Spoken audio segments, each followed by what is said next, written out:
cœur de l'océan Indien il y a près de 3 millions d'années, un volcan émerge des eaux pour donner naissance à une île, l'île de la Réunion. Ce volcan basaltique appelé Piton des Neiges s'est éteint il y a moins de 12 000 ans. Il culmine aujourd'hui à plus de 3000 mètres d'altitude.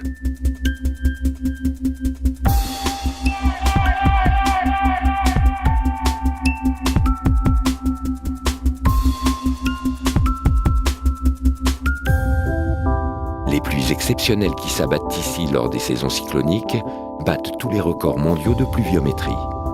Elles ont entaillé le sol en formant de gigantesques ravines. Cette érosion est telle qu'aujourd'hui, chose unique au monde, il est possible d'observer cet ancien volcan de l'intérieur.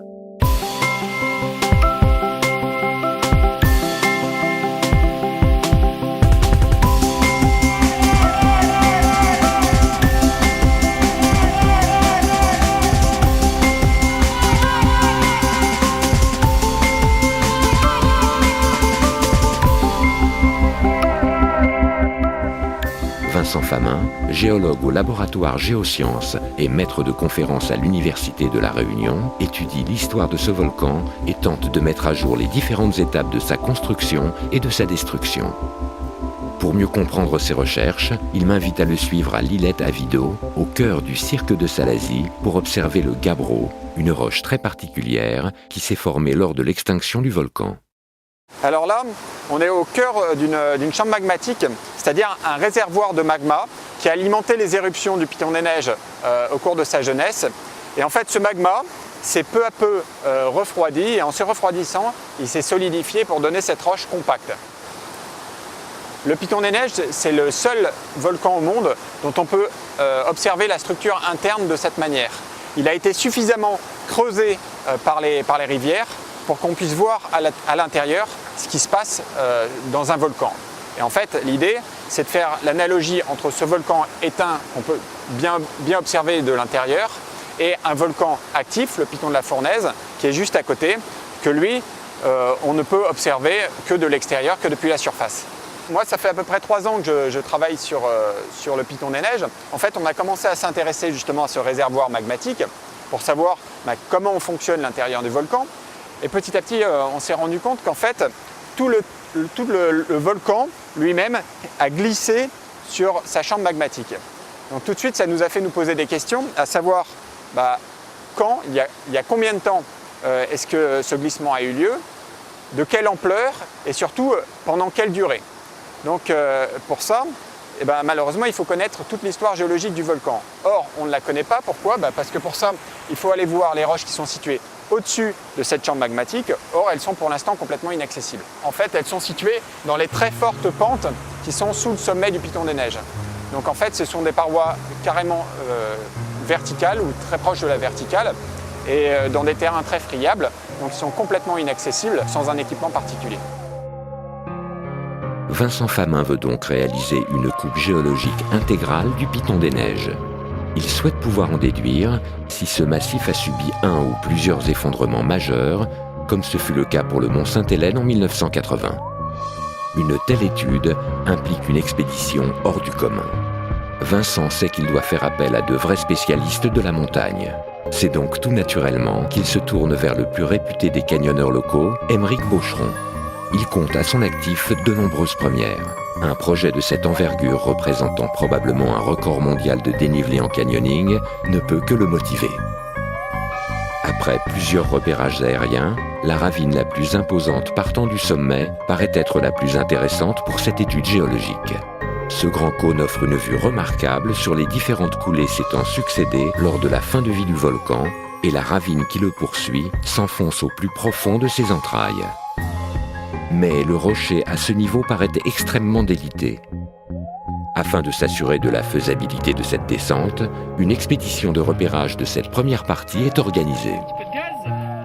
Un groupe restreint de l'équipe formé pour cette aventure se rend donc au sommet avec Vincent et Aymeric pour tenter d'équiper les premiers rappels et réaliser les premières analyses géologiques.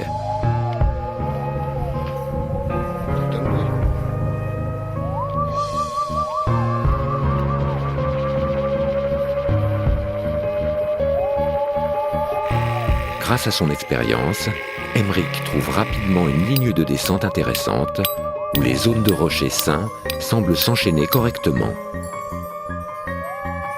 Ces zones de meilleure qualité correspondent en fait à des dikes ou des sills. Ce sont des intrusions de magma, verticales ou horizontales, dans des roches plus anciennes qui se produisent lors d'éruptions permettant à la lave de rejoindre la surface. Bon, coulée différenciée, hein, feldspath. Tout petit cristaux blancs là. Donc ça c'est connu, hein. Petit cristaux de feldspath là. La fin de vie du volcan, normal. Et ce qui va être super intéressant, c'est sous le ressaut là, puisque on ne sait pas.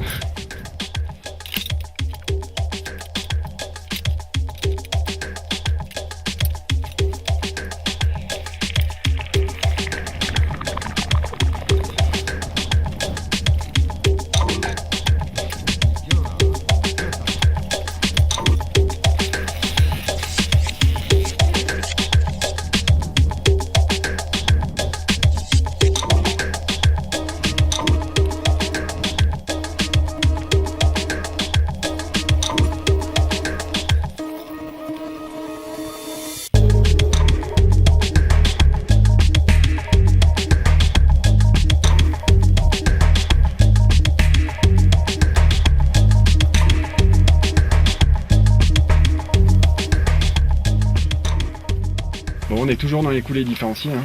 Là, on est toujours dans un truc que tu connais déjà, en fait. Bah, un peu plus ou moins. Ouais. Plus jusque-là, en fait, il n'y a pas de changement. Non, jusque-là, c'est sur surprise. Jusqu'ici, aucune surprise géologique. Il n'y a pas non plus de surprise pour les canyonneurs. Le terrain, comme prévu, est très instable.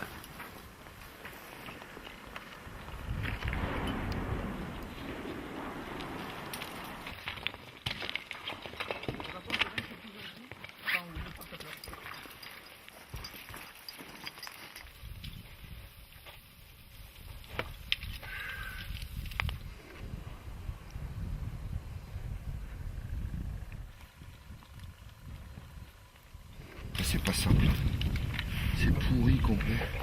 Là, j'ai réussi à me décaler. Là, je suis dans le cassé final. Le relais est mis. 150. 150, il y a des chances qu'on soit en bas. Là, il n'y a plus qu'à partir. 200. Un relais intermédiaire, une autre 100, on est en bas, quoi. Le travail préparatoire étant terminé, notre petite équipe peut remonter jusqu'au sommet sur les cordes laissées en place.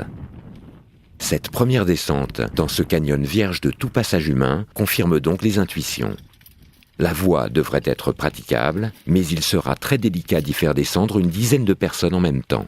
Les chutes de pierre seront le gros danger à surveiller. Tout le monde peut donc se donner rendez-vous pour l'expédition proprement dite, dont la durée est estimée à 5 ou 6 jours en autonomie complète.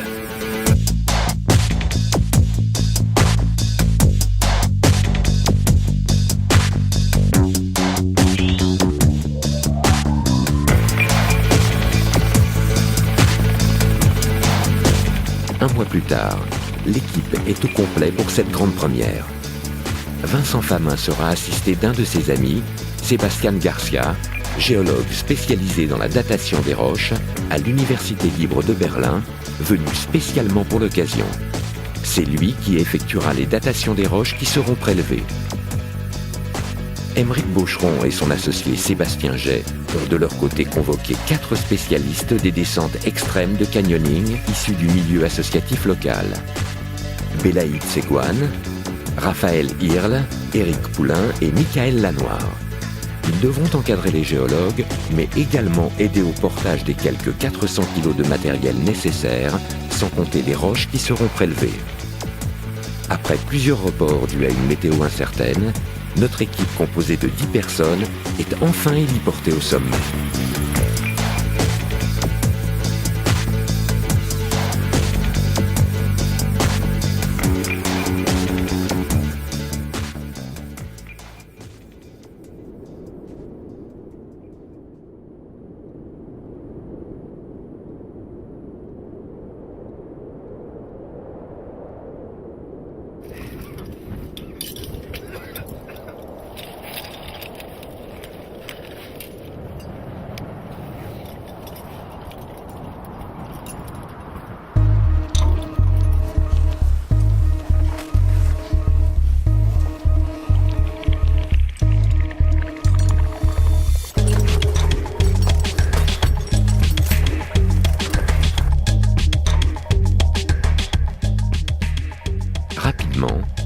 notre groupe franchit les différentes barres rocheuses équipées lors de l'expédition de préparation.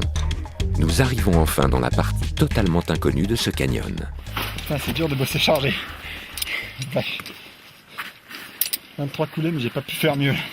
Le détail, le seul truc, c'est que c'est moins différencié.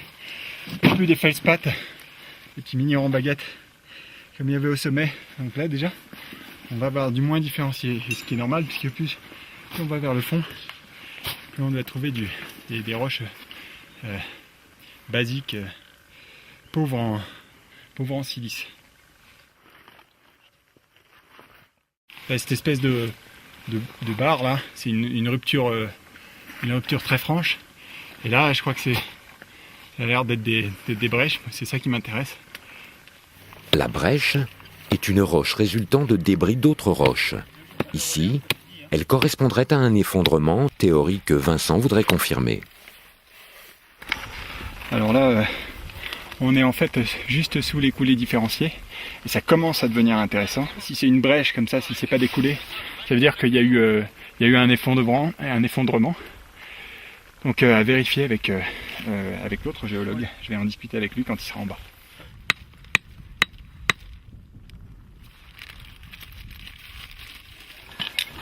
C'est brèche ça? Ouais, mais dans de la brèche, ça n'a plus rien à voir. Hein? C'est bien de la brèche de débris, c'est pas de la brèche magmatique quoi. Tiens, regarde. On cherchait une déstabilisation, un effondrement majeur du volcan, et ça pourrait être ça. Alors ça peut être plein d'autres choses pour l'instant, faut pas s'avancer trop rapidement. Et comment tu peux vérifier que c'est bien ça? Ben, on va voir ce qu'il y a en dessous déjà, on va voir si c'est construit en dessous ou si c'est détruit. D'autre part, on va regarder au microscope aussi, au laboratoire après, pour voir quel type de brèche c'est. Et puis ensuite, il faudra aussi essayer de faire de la chimie pour savoir si c'est vraiment des produits différenciés ou des produits plutôt anciens.